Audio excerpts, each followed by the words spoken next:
Hello प्यारे बच्चों, तो कैसे हैं आप सभी। उम्मीद करता हूँ सभी एकदम ठीक ठाक होंगे।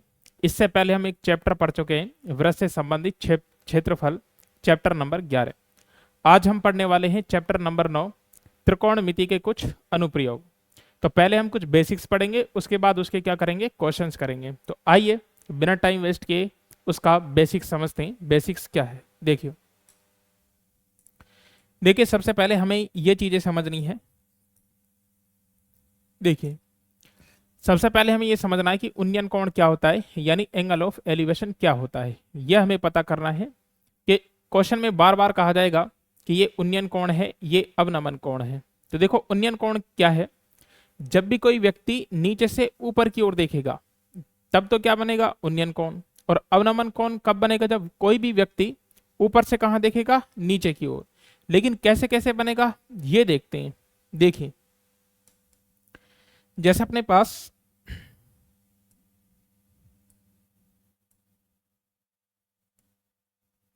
देखिए मान के चलो ये अपने पास उल्टा बना दिया। ये अपने पास कोई भी मीनार है, ये अपने पास कोई भी मीनार है, ठीक है। या फिर कोई भी वृक्ष हो सकता है, पेड़ हो सकता है, या फिर कोई भी टावर हो सकता है। और मान के चलो एक व्यक्ति अपने पास है, ये रहा। ये व्यक्ति यहां पर खड़ा है, ये रहा, ठीक है। तो ये व्यक्ति हो गया।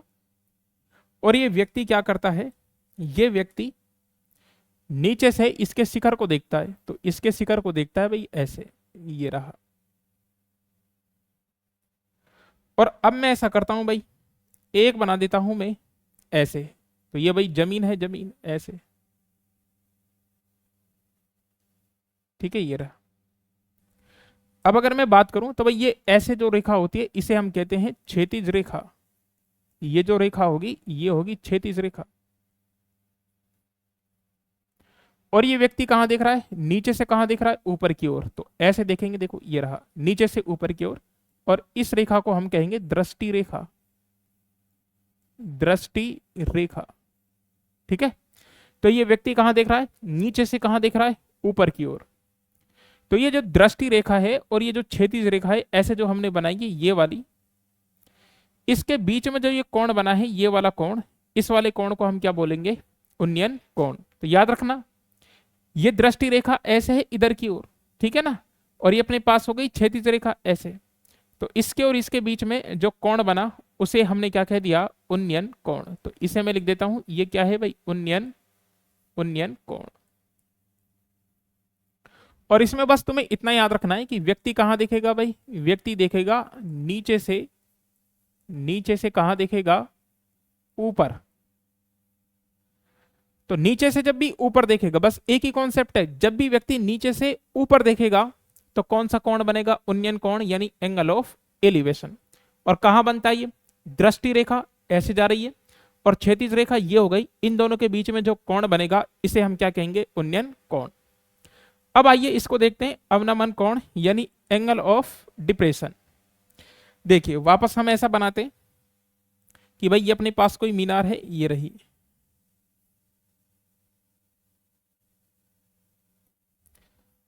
और अब की बार ऐसा करते हैं कि कोई व्यक्ति भाई यहां पर बैठा, ये रहा, ये व्यक्ति है, ठीक है, ये रहा। और ये व्यक्ति क्या करता है, ये व्यक्ति ऊपर से देखता है ऐसे, ऊपर से नीचे की ओर ऐसे, ये रहा। और ये हम बना देते हैं एक क्षैतिज रेखा, ये रही।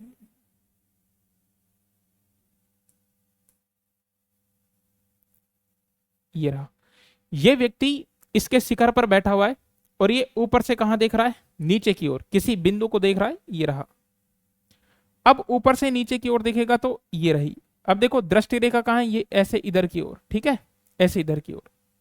अब हमने क्या बोला, हमने ये बोला कि भाई जो क्षैतिज रेखा और दृष्टि रेखा है उसके बीच में जो कोण बनता है वो कौन सा बनता है, उन्नयन कोण। सेम परिभाषा इसकी है क्या, क्षैतिज रेखा और दृष्टि रेखा के बीच में जो कोण बनेगा वो क्या बनेगा, अवनमन। लेकिन शर्त क्या है, व्यक्ति कहां देखेगा, ऊपर से नीचे की ओर। तो देखो दृष्टि रेखा तो ये रही, ये रही। अब इसके बीच में और क्षैतिज रेखा के बीच में कोण बनाना है। तो देखो मैं ऐसा करता हूं भाई, इसके समांतर एक क्षैतिज रेखा बना देता हूं, ये रही, ये रही, और इन दोनों के बीच में, इन दोनों के बीच में ये कोण अपने पास बन गया थीटा। ठीक है, तो इसको हम कौन सा कोण कहेंगे? इसको हम कहेंगे अवनमन कोण। अच्छा, ये कोण कहां बनेंगे? उन्नयन कोण है, दृष्टि रेखा और क्षैतिज रेखा के बीच में बन रहा है, लेकिन व्यक्ति के पास बनेगा। ऐसे ही व्यक्ति कहां, ये रहा, ये दृष्टि रेखा और क्षैतिज रेखा, इन दोनों के बीच में कोण बनेगा, व्यक्ति के पास बनेगा, यानी व्यक्ति की आंख पर बनेगा, आंख के पास, जहां से व्यक्ति क्या कर रहा है, देख रहा है। तो बस इतना सा याद रखना। इसमें तुम्हें क्या याद रखना है? इसमें तुम्हें यह याद रखना है कि व्यक्ति जो है वो कहां देखेगा, ऊपर से नीचे की ओर। तो मैं इसमें लिख देता हूं ऊपर से, ऊपर से नीचे की ओर। ठीक है, देखो हमें दो तरह के कोण पढ़ने, एक तो हो गया उन्नयन कोण। जब भी कोई व्यक्ति नीचे से ऊपर की ओर देखेगा तो दृष्टि रेखा और क्षैतिज रेखा के मध्य में जो कोण बनेगा उसे हम कहेंगे उन्नयन कोण, यानी एंगल ऑफ एलिवेशन। जब भी कोई व्यक्ति ऊपर से नीचे की ओर देखेगा तो दृष्टि रेखा और क्षैतिज रेखा के मध्य जो कोण बनेगा उसे हम कहेंगे अवनमन कोण, यानी एंगल ऑफ डिप्रेशन। आगे बात समझ में? अब देखो इन पर बेस्ड हम कुछ क्वेश्चन करते हैं। क्वेश्चन क्या है आइए देखते हैं। आज का पहला क्वेश्चन लिखते हैं, क्या है देखिए, ये अपने पास पहला क्वेश्चन है और क्वेश्चन नंबर 1 क्या कह रहा है हमसे? सर्कस का एक कलाकार एक 20 मीटर लंबी डोर पर चढ़ रहा है जो अच्छी तरह से तनी हुई है और भूमि पर सीधे लगे खंबे के शिखर से बंधा हुआ है। यदि भूमि स्तर के साथ डोर द्वारा बनाया गया कोण कितने डिग्री है? 30 डिग्री है। तो खंबे की हमें क्या ज्ञात करनी है? ऊंचाई। पूरे चैप्टर में सिर्फ और सिर्फ एक ही लॉजिक है और इसी पर हमें ध्यान देना है। क्या? जो हमें ज्ञात करना है और जो हमें दे रखा है, यानी त्रिभुज की जो भुजा मुझे दे रखी है और जो मुझे ज्ञात करनी है, उनके बीच में क्या रिलेशन है? साइन का रिलेशन है, कॉस का रिलेशन है, टेन का रिलेशन। अगर आप ये बात समझ गए तो पूरा चैप्टर खत्म है। क्या मुझे दे रखा है और क्या मुझे निकालना है, इन दोनों के बीच में जो रिलेशन है वही लगा देना है। ठीक है, सिर्फ एक बात पकड़नी है आपको। तो आइए देखिए, उसने कहा कि सर्कस का एक कलाकार 20 मीटर लंबी डोर, तो ये रही भाई 20 मीटर लंबी डोर, ये रही। ठीक है, इस पर चढ़ रहा है भाई। आपने कभी ना कभी सड़क के किनारे देखा होगा, जो अच्छी तरह से तनी हुई है और भूमि पर सीधे लगे खंबे। तो ये अपने पास खंबा हो गया, ये रहा। ठीक है, लगे खंबे के शिखर से, यहां से बंधी हुई है, ये शिखर रहा। ठीक है, यदि भूमि स्तर के साथ, तो ये भूमि स्तर रहा, इसके साथ ये डोर कितने डिग्री का कोण बनाती है? 30। तो हमें ये बताना है कि खंबे की ऊंचाई क्या होगी। हम ये मान लेते हैं कि भाई जो खंबे की ऊंचाई है, या तो आप क्या मान लो ए बी, या फिर आप खंबे की ऊंचाई क्या मान लो एच। तो कुछ भी मान सकते हो भाई। तो देखो मुझे क्या दे रखा है बताओ? ये दे रखा है। अच्छा, जो ये खंबा है ये भूमि से कितने डिग्री के कोण पर लगेगा भाई? 90 डिग्री। ये मानकर चलना है। कोई भी वृक्ष होगा, कोई भी टावर होगा, कोई भी खंबा होगा, वो क्षैतिज से यानी जमीन से कितने डिग्री के कोण पर बनेगा? 90 डिग्री के कोण पर। और ये समकोण त्रिभुज है, तो 90 के सामने की भुजा क्या होती है भाई? 90 के सामने की भुजा होती है कर्ण। कोण यानी थीटा के सामने की भुजा क्या होती है? लंब। और जो बच जाता है उसे हम क्या कहते हैं? आधार। अब जरा क्वेश्चन में देखो, हमें क्या दे रखा है? हमें कर्ण दे रखा है और हमसे पूछा क्या है बताओ? लंब। यानी इस खंबे की हमसे क्या पूछी है? ऊंचाई। तो आइए पहले लिखते हैं कि हमें क्या क्या दे रखा है। देखिए, सबसे पहले मैं लिखूंगा भाई, दिया है हमें क्या दे रखा है? कर्ण। ऐसा लिख दो, कर्ण लिख देते हैं भाई, कर्ण। कर्ण अपने पास कितना है भाई? कर्ण अपने पास है कितना? 20 मीटर। ये लिख देते हैं भाई खंबे की ऊंचाई ए बी बराबर, आप क्या मान लो भाई? एच मान लो। ए बी भी मान सकते हो, एच भी मान सकते हो, कुछ भी मान सकते हो। ठीक है ना? एच को हम क्या लिखेंगे? हाइट। अब जरा देखो मैं क्या लिखूंगा भाई? त्रिभुज अपने पास क्या है? A B C. तो हम लिखेंगे त्रिभुज ए बी सी से मुझे बताओ क्या दे रखा है? कर्ण। और मुझे निकालना क्या है बताओ? लंब। और लंब और कर्ण में क्या रिलेशन होता है? साइन का। तो मैं क्या लिखूंगा? देखो मैं लिखूंगा साइन थीटा बराबर क्या लिखूंगा? लंब और बटे में क्या लिखूंगा, कर्ण। थीटा अपने पास कौन दे रखा है, कोण, तो थीटा की वैल्यू अपने पास कितनी है भाई, 30 डिग्री। तो यहां लिखेंगे भाई साइन और यहां लिखेंगे 30 डिग्री बराबर लंब। लंब अपने पास कितना है बताओ, ए बी। या तो आप ए बी लिख दो या इसकी जगह आप क्या लिख सकते हो, एच, कुछ भी लिख दो। तो ये अपने पास आ गया भाई ए बी। ये हमें ज्ञात करना है कर्ण। कर्ण हमारे पास कितना है बताओ, 20।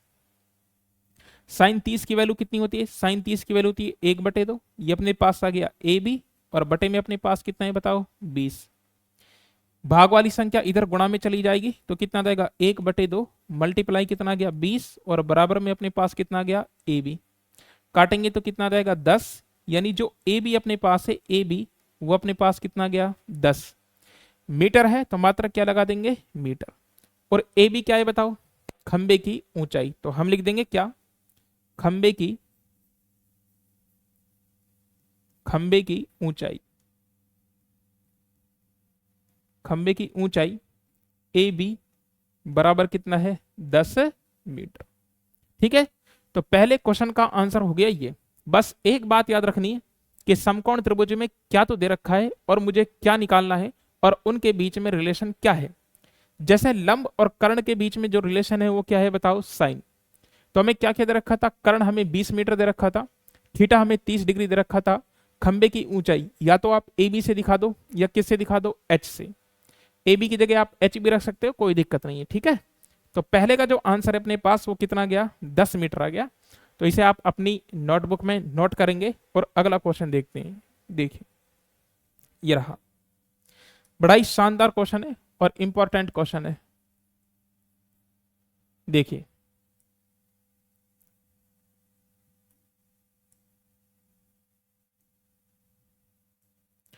देखिए क्वेश्चन में हमसे ये बोला है, आंधी आने से एक पेड़ टूट जाता है और टूटा हुआ भाग इस तरह मुड़ जाता है कि पेड़ का शिखर जमीन को छूने लगता है। देखिए कैसे,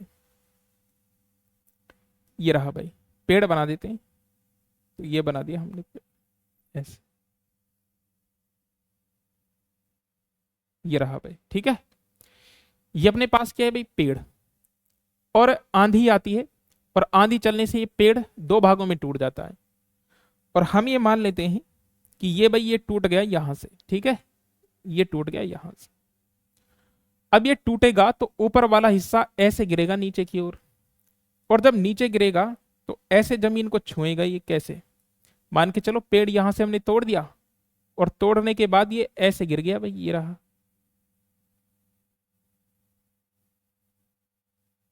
ये रहा। ठीक है, और उसके बाद हम बना देते हैं जमीन। तो ये रही भी जमीन अपनी खेती, ये रही। ठीक है, तो जरा देखो भाई, पेड़ की जो अपने पास यहां से यहां तक ऊंचाई थी ये दो भागों में टूट गया यहां से, और ये भाग टूटा और ऐसे टूटकर यहां से टूटकर ऐसे कहां गया, ये टूटा ऐसे, ये ऐसे टूटा और टूटकर कहां गिरा, यहां पर आ गिरा। ठीक है, तो इसको हटा देते। तो जब ये यहां से टूटेगा तो इसका जो शिखर होगा ऐसे जमीन को ऐसे छुएगा, और ये जो टूटा हुआ भाग है ये जमीन के साथ कितने डिग्री का कोण बनाता है बताओ, 30 डिग्री का। तो हमने ये कोण लिख दिया भाई, ये कितने डिग्री का कोण बना दिया भाई, 30 डिग्री का कोण। आगे क्या करा है, पेड़ के पाद बिंदु की दूरी जहां पेड़ का शिखर जमीन को छूता है 8 मीटर है, पेड़ की ऊंचाई ज्ञात कीजिए। देखो ये हो गया पेड़ का पाद बिंदु, यानी जहां पर पेड़ खड़ा हुआ है, इससे जहां पर पेड़ का शिखर गिरा है इस वाले भाग की जो हमें लंबाई दे रखी है, दूरी दे रखी है, वो हमें कितनी दे रखी है, 8 मीटर। तो ये आ गया 8 मीटर। उसने कहा है कि पेड़ की ऊंचाई ज्ञात कीजिए।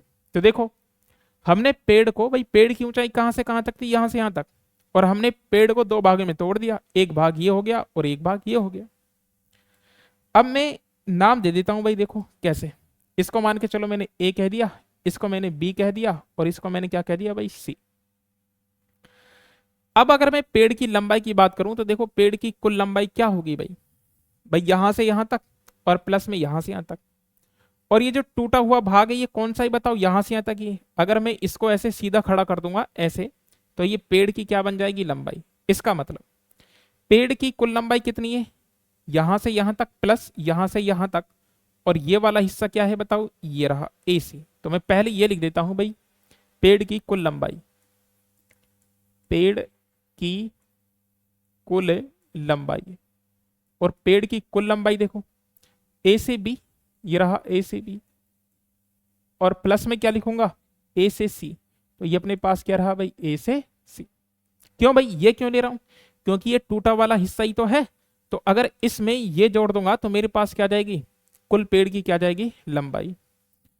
अब मैं लिख लेता हूं क्या दे रखा है मुझे भाई, दिया है थीटा बराबर अपने पास कितना है भाई, 30 डिग्री। देखो ये कोण कितने डिग्री का हो जाएगा, 90, क्योंकि पेड़ जो है जमीन के साथ कितने डिग्री का कोण बनाएगा, 90।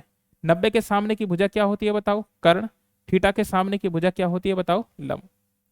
अब पेड़ की लंबाई ज्ञात करनी है, तो इसका मतलब मुझे ये वाला भाग ज्ञात करना है, प्लस और कौन सा भाग ज्ञात करना है, ए से सी वाला।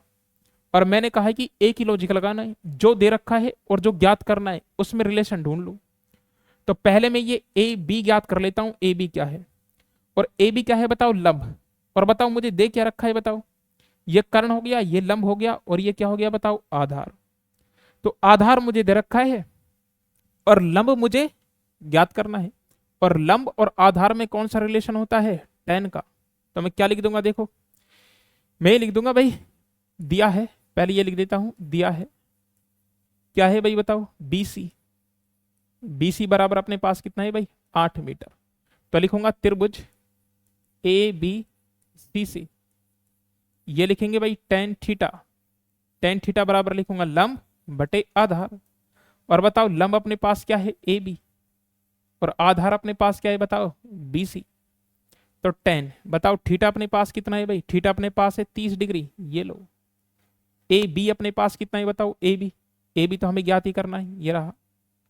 और बताओ BC अपने पास कितना है, 8, तो ये आ गया 8।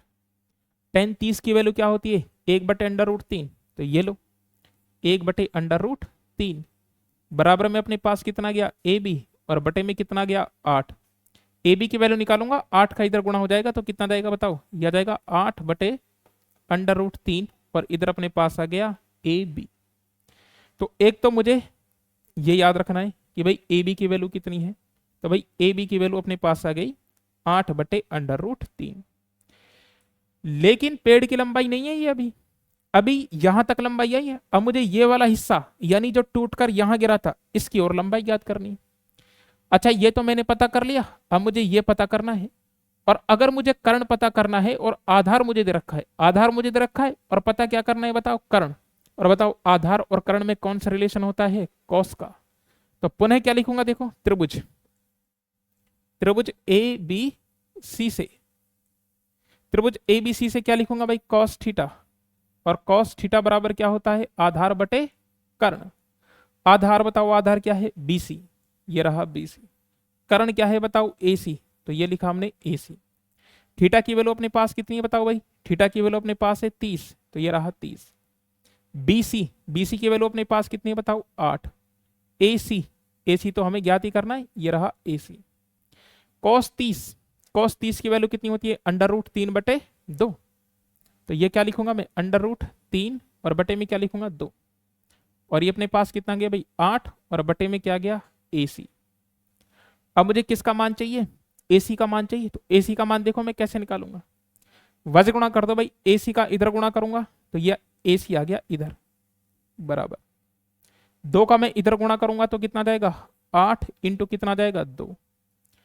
और ये गुणा वाली संख्या बताओ कहां पहुंच जाएगी, इधर भाग में, तो कितना जाएगा, √3। देखो कैसे कैसे किया, AC को इधर गुणा कर दिया, गुणा वाला भाग में चला जाएगा और भाग वाला गुणा में चला जाएगा। तो बताओ AC बराबर कितना गया, 8 दूनी 16, और बटे में कितना गया, √3। तो इसका मतलब अब देखो AB का मान आ गया और AC का मान आ गया। और बताओ पेड़ की कुल लंबाई कितनी, AB प्लस क्या है बताओ, AC। तो दोनों को क्या कर दूंगा, ऐड कर दूंगा। तो यहां लिख देंगे क्या भाई, पेड़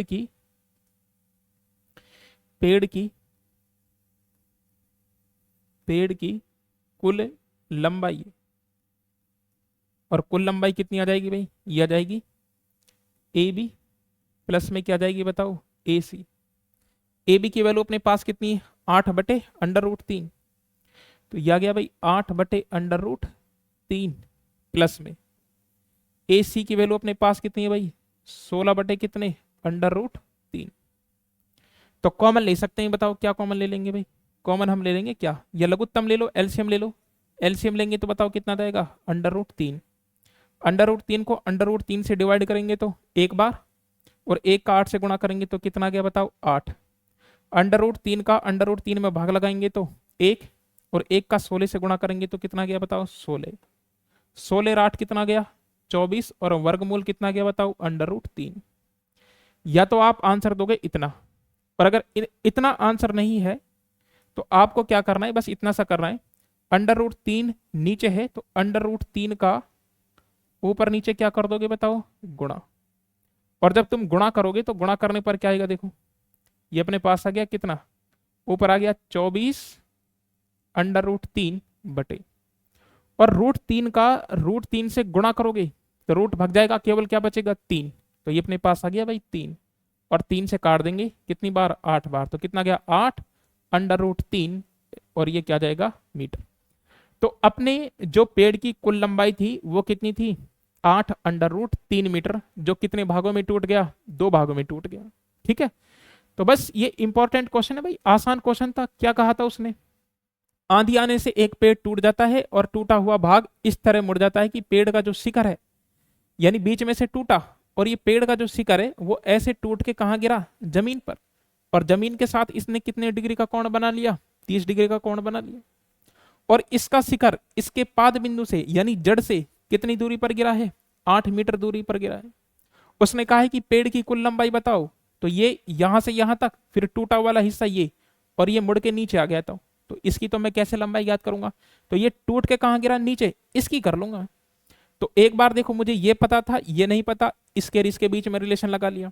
उसके बाद ये नहीं पता था, ये पता था, तो इसके और इसके बीच में रिलेशन, तो जो दे रखा है और जो ज्ञात करना है उसके बीच में रिलेशन लगा दो, और प्रश्नावली खत्म। तो यह है क्वेश्चन नंबर 2, इसे आप नोट कर लोगे अपनी नोटबुक में। ठीक है, और क्वेश्चन नंबर 3 लेते हैं, आइए देखिए ये रहा क्वेश्चन नंबर 3। क्या है रे, देखो क्या कह रहा है, एक ठेकेदार बच्चों को खेलने के लिए एक पार्क में 2 फिसलन पट्टी लगाना चाहती है, वो चाहती है, ये तो चाहती है। 5 वर्ष से कम उम्र के बच्चों के लिए वह एक ऐसी फिसलन पट्टी लगाना चाहती है जिसका शिखर 1.5 मीटर की ऊंचाई पर हो और भूमि के साथ 30 डिग्री का कोण पर झुकाए, या भूमि के साथ 30 डिग्री का कोण बनाता है। आगे क्या लिखूंगा, जबकि इससे अधिक उम्र के बच्चों के लिए 3 मीटर की ऊंचाई पर एक अधिक ढाल की फिसलन पट्टी लगाना चाहती है जो भूमि के साथ कितने डिग्री का कोण बनाती है भाई, 60 डिग्री का। तो कह रहा है प्रत्येक स्थिति में फिसलन पट्टी की क्या ज्ञात करनी है भाई, लंबाई। अब देखो पार्क में आपने फिसलन पट्टी तो देखी होगी भाई, है ना, एक है कम उम्र के बच्चों के लिए और एक है ज्यादा उम्र के बच्चों के लिए। कम उम्र के बच्चों के लिए छोटी फिसलन पट्टी लगा रखी, और ज्यादा बड़े जो बच्चे उनके लिए बड़ी फिसलन पट्टी लगा रखी। तो आइए देखो क्वेश्चन करते हैं, ट्राइंगल बना लेते हैं भाई। देखो ये रहा अपने पास, ये तो बना दिया भाई, ये रहा छोटे बच्चों के लिए, ठीक है, और ये बना देता हूं मैं टन टनाटन बड़े बच्चों के लिए, ये रहा भाई। देखो ये छोटे बच्चों के लिए और ये क्या है, बड़े बच्चों के लिए।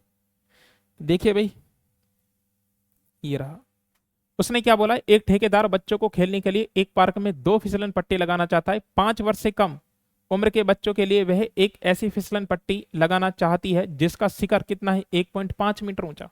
तो देखो ये रहा भाई, ये अपने पास 1.5 मीटर ऊंचा, ये रहा भाई। इसका क्या है, ये शिखर जमीन से कितनी ऊंचाई पर है, ये 1.5 मीटर। और भूमि के साथ, ये रहा भी भूमि, ये रही भूमि ऐसे, इसके साथ कितने डिग्री का कोण बनाती है, 30 डिग्री का। तो उसने कहा है कि इसकी लंबाई, फिसलन पट्टी कहां है भाई, ऐसे ही तो फिसलेगा बालक, यहां से कूद के हाथ पैर टूट जाएंगे उसके, फिसलेगा कैसे, वो ऐसे फिसलेगा। तो मैं इस ट्राइंगल को नाम दे देता हूं ए, इसको दे देता हूं बी, और इसको कह देता हूं सी। ठीक बात है, यह हमें दे रखा है, देखो 30, ये अपने पास 90 डिग्री हो गया, क्योंकि ऐसे जमीन के साथ 90 डिग्री का कोण बनाएगा। 90 के सामने की भुजा कर्ण, 30 के सामने की भुजा यानी कोण के सामने की भुजा लंब, और बचा हुआ क्या हो गया बताओ, आधार हो गया। ये बड़ी फिसलन पट्टी है, और इस त्रिभुज को नाम दे देते हैं पी इसे कह देते हैं क्यू और इसे कह देते हैं आर। क्या बोल रहा है? अधिक उम्र के बच्चों के लिए वह 3 मीटर की ऊंचाई पर एक अधिक ढाल की फिसलन पट्टी लगानी चाहती है। तो भाई बड़े बच्चों के लिए इसकी हाइट क्या कर दी? बढ़ा दी। और बढ़ा दी तो बताओ इसकी हाइट उसने कितनी कर दी भाई? 3 मीटर कर दी। ये लो। और उसने कहा कि भूमि के साथ कितने डिग्री का कोण बनाती है? बताओ 30 डिग्री का। ये लो भाई 30 डिग्री का कोण। सेम भाई ये अपने पास 90 डिग्री का कोण, 90 के सामने की भुजा कर्ण, कोण के सामने की भुजा लंब, और बचा हुआ क्या हो गया? बताओ आधार। दोनों स्थितियों में हमें यह बताने हैं कि जो फिसलन पट्टी है इसकी लंबाई क्या होगी और इस फिसलन पट्टी की लंबाई क्या होगी। ठीक है भाई, यहीं से तो फिसलेगा बच्चा, ऐसे ऐसे यहां से बड़ा बच्चा फिसलेगा। तो पहले में छोटे वाले ट्राइंगल की बात कर लेता हूं। ठीक है, तो ये लिख लेते हैं भाई स्थिति फर्स्ट। ये अपने पास फर्स्ट स्थिति है और ये है सेकंड। ठीक है, तो मैं लिख देता हूं भाई स्थिति फर्स्ट। क्या क्या दे रखा है भाई? ए बी अपने पास, ए बी कितना है भाई? 1.5 मीटर। थीटा अपने पास कितना है भाई? 30 डिग्री। ये रहा 30 डिग्री। ठीक है, क्या दे रखा है हमें? लंब। और क्या ज्ञात करना है? कर्ण। और लंब और कर्ण में क्या रिलेशन होता है? साइन का। तो क्या लिख दूंगा? त्रिभुज ए बी सी से यह आ गया क्या भाई? साइन थीटा बराबर क्या लिख दूंगा? लंब बटे में कर्ण। थीटा की वैल्यू कितनी है भाई? 30। तो क्या लिख दूंगा भाई? साइन 30 लंब। लंब की जगह कितना लिखेंगे भाई? लंब अपने पास कितना है भाई? A B. तो यह आ गया ए बी। और बताओ कर्ण अपने पास कितना है? ए सी। तो यह आ गया ए सी। ए बी की वैल्यू अपने पास कितनी है भाई? 1.5 बटे ए सी। ये तो हमें ज्ञात ही करना है, ए सी। ठीक है, तो बताओ साइन 30 की वैल्यू कितनी हो गई? 1/2। और ये कितना गया? 1.5। और बटे में कितना गया भाई? ए सी। ए सी का इधर गुणा कर दो तो यह गया ए सी। और 2 का इधर गुणा कर दो तो 1.5 मल्टीप्लाई कितना गया? 2। बताओ ए सी बराबर कितना गया? 1.5 का 2 से गुणा करोगे तो 3, यानी 3 मीटर। तो पहली स्थिति में इस फिसलन पट्टी की जो लंबाई है वो कितनी है? 3 मीटर। तो लिख देंगे भाई फिसलन पट्टी की लंबाई ये कितनी हो गई भाई? 3 मीटर। ये तो खत्म। अब इसकी बात कर लेते हैं। सेम लॉजिक बताओ, त्रिभुज कौन सा है? P Q R. क्या दे रखा है हमें? क्या दे रखा है बताओ? ये लंब दे रखा है। क्या निकालना है? कर्ण निकालना है। लंब और कर्ण में कौन सा रिलेशन? साइन का रिलेशन। ठीक है, तो अगले पन्ने पे कर लेते हैं भाई ये अपने पास। तो ये मैं लिख लेता हूं भाई, दिया है पी क्यू बराबर कितना है? 3 मीटर। कोण बराबर कितना है? 60 डिग्री। इसके अलावा हमें क्या ज्ञात करना है? P R. वो ये कोण 30 डिग्री कैसे बना दिया? 30 नहीं है ये 60 डिग्री है। कितने डिग्री है ये? 60 डिग्री। अभी गलत हो जाता है ना। तो देखो कोण कितना है? 60 डिग्री। और हमसे क्या पूछा है भाई? पी आर की वैल्यू क्या होगी? तो ये लिख लेते हैं भाई त्रिभुज कौन सा है भाई? P Q R. और त्रिभुज पी क्यू आर से मैं क्या लिखूंगा बताओ? Sine theta. साइन थीटा बराबर क्या है? लंब। और बटे में क्या है? कर्ण। लंब अपने पास कितना है बताओ? P Q. और बताओ कर्ण अपने पास कितना है? P R. देख लो, दिखा देता हूं। लंब क्या है? P Q. और कर्ण क्या है? P R. ये रहा। तो भाई थीटा की वैल्यू कितनी है बताओ? 60। तो क्या लिख दूंगा? साइन। और क्या लिख दूंगा बताओ? 60। पी क्यू अपने पास कितना है भाई? 3। ये रहा 3। और पी आर तो हमें ज्ञात ही करना है। ये रहा पी आर। तो साइन 60 की वैल्यू कितनी हो गई? √3/2। ये अपने पास आ गया 3 और ये आ गया P R. Same to same देखो ऐसे ही करना है। कैसे करना है? पी आर का इधर गुणा कर दो, 2 का इधर गुणा कर दो, √3 का नीचे गुणा कर दो। नहीं तो दूसरी स्टाइल में करना चाहो, देखो नीचे वाले का मान ज्ञात करना है, दोनों को ही पलट दो। पलटूंगा तो ये क्या बन गया? 2/√3। दोनों ही पलटने। और इसको पलटूंगा तो क्या बनेगा? पी आर बटे कितना बनेगा? 3। मुझे पी आर की वैल्यू चाहिए तो 3 का इधर गुणा कर दूंगा मैं। 2 × 3 और बटे में कितना गया? √3। और बराबर में क्या गया बताओ? P R. और जब भी ये रूट नीचे आ जाए, अंडर रूट 3 का ऊपर नीचे क्या कर दो, गुणा कर दो। तो देखो क्या आ जाएगा, ये आ गया भाई पी आर बराबर 3 दूनी कितना आ गया 6, और बटे में कितना आ गया अंडर रूट 3। अब कर देता हूं मैं अंडर रूट 3 का ऊपर नीचे गुणा, तो ये आ गया भाई, ऊपर कितना गया बताओ पी आर बराबर कितना गया 6 अंडर रूट 3 का अंडर रूट 3 से गुणा करोगे तो केवल क्या बचेगा 3, और 3 से इसे काटोगे 2 बार, तो बताओ पी आर की वैल्यू अपने पास कितनी आ गई 2 अंडर रूट 3। तो भाई सेकंड स्थिति में जो फिसलन पट्टी की लंबाई आई है अपने पास, फिसलन पट्टी की लंबाई वो अपने पास कितनी आई है भाई 2 अंडर रूट 3, ठीक है। और मात्रक लगा देंगे क्या, मीटर, ठीक है भाई। तो ये हो गया भाई क्वेश्चन नंबर 3। तो देखिए पहले का आंसर था कितना 3 मीटर, ठीक है, और इसी में दूसरे का आंसर कितना है 2 अंडर रूट 3 मीटर। तो उम्मीद करता हूं प्यारे बच्चों आपको ये क्लास पसंद आई होगी। तो हमारी वीडियो को लाइक करना है, शेयर करना है, और उसके बाद कमेंट करना है, और चैनल को सब्सक्राइब। आपके लिए ऐसे ही बेहतरीन वीडियो आती रहेंगी। मिलते हैं अगली क्लास में। Thank you.